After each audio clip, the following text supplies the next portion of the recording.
But, Jim, what do you think the WWE is thinking about using Christian? How do you think they're going to use him?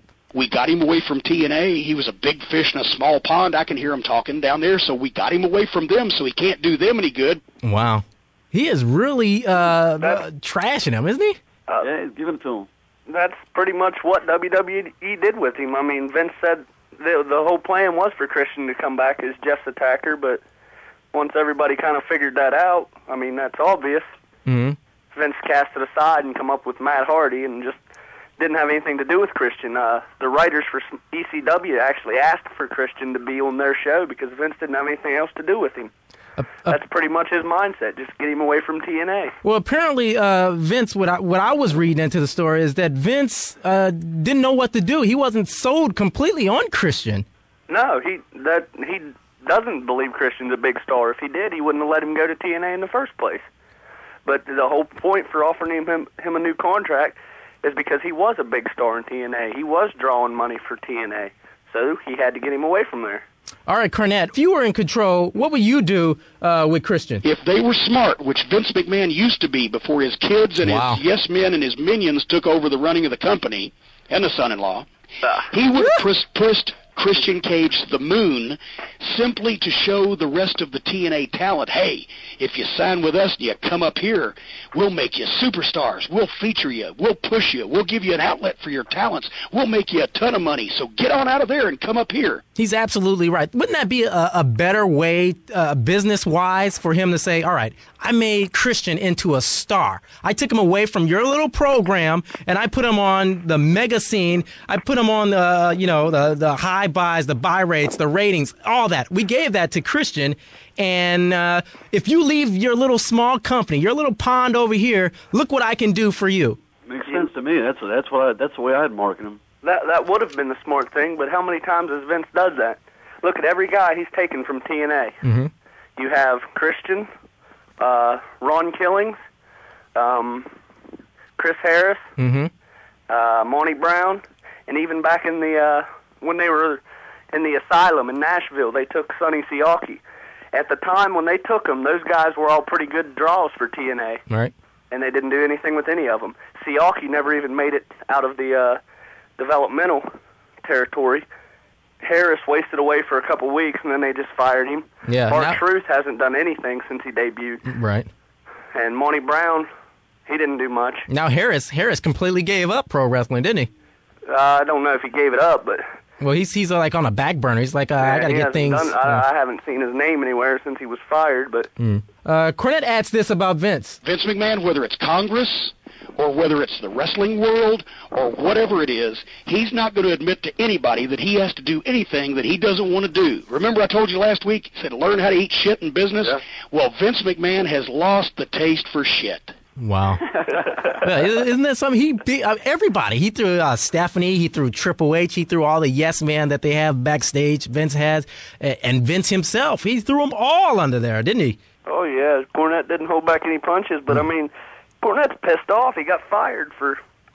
What'd he do? He slapped Santino Marella, and he... Oh, there was something else he got fired over. He went off on another developmental kid, but I can't remember who it was. I think it was Kevin Thorne, actually. Well, maybe Cornette's old school, though, so maybe this is how they did things back in the day, and Vince McMahon didn't want the lawsuit, I suppose. I don't know what's going on. Cornette drew money when he was, he drew a little bit of money when he was booking Smoky Mountain, and when he was booking OVW, they weren't doing too bad. They were churning out some pretty decent stars, so apparently he knows something about the business. I want to hear your thoughts. Radio at onlineworldofwrestling.com. Radio at onlineworldofwrestling.com on Jim Cornette's rant and rave about WWE, ECW, Triple H, Vince McMahon, Stephanie, all the guys there in WWE. Christian on ECW, what a joke! OWW Radio. All right, sit back. Tito Santana joins us next. OWW Radio.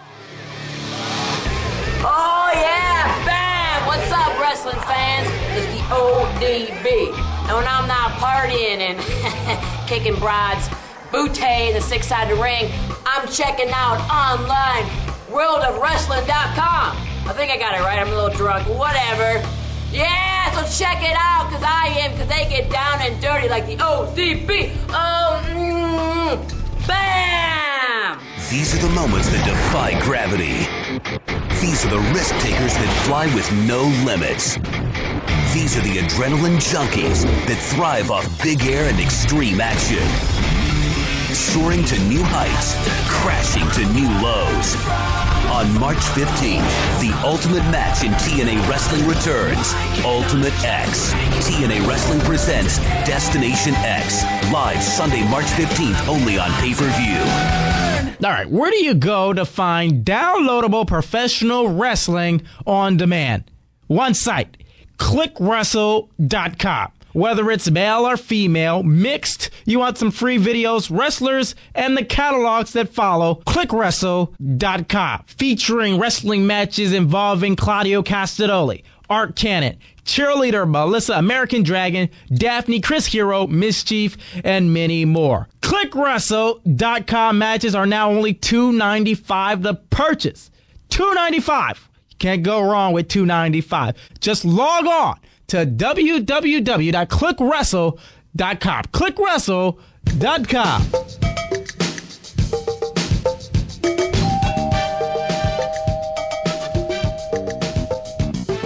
Joining us now from Roxbury, New Jersey, El Matador himself, also went by Merced, his real name in the NWA, and also Richard Blood in Georgia. It's Tito Santana. Tito, welcome to OWW Radio. Thank you very much for having me. Arriba! Ah, man, there you go. Yeah, legendary. First off, Tito, you weren't always interested in professional wrestling. In fact, you were a very good football player, right? Yeah, I mean, I wasn't a wrestling fan growing up, so I didn't become interested until I went to college and I met Tully Blanchard, and his father was a promoter in San Antonio. So, and even then, I didn't get interested in it right away. You had the opportunity, going back to some of the early highlights in your career, not wrestling, but professional football player. You had a tryout with the American professional football team, the Kansas City Chiefs. That was in '76, wasn't it? It was actually 1975. 75, okay. Yeah. Paul Wiggins, he was the head coach. You remember that he was on a ton of the losing ends of a couple of teams. That dramatic finish against the Bears, where he had five lateral passes for that touchdown. You had the band coming out on the field.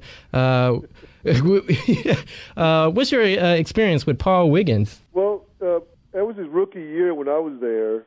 And apparently he wasn't a very good head coach. You know, from what I understand, he was a very good defensive coordinator for the Bears before he got there. But it's one thing, to be a defensive coordinator, and another thing to be a head coach.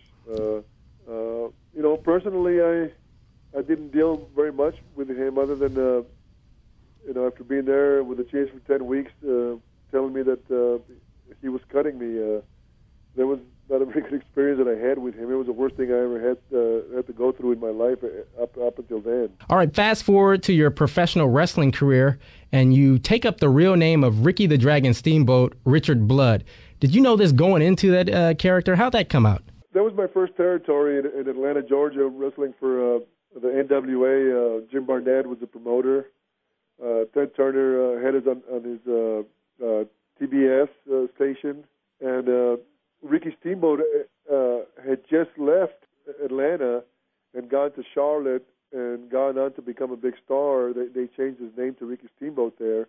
And Jim Barnett flew to Charlotte to get permission from Ricky Steamboat for me to use his name.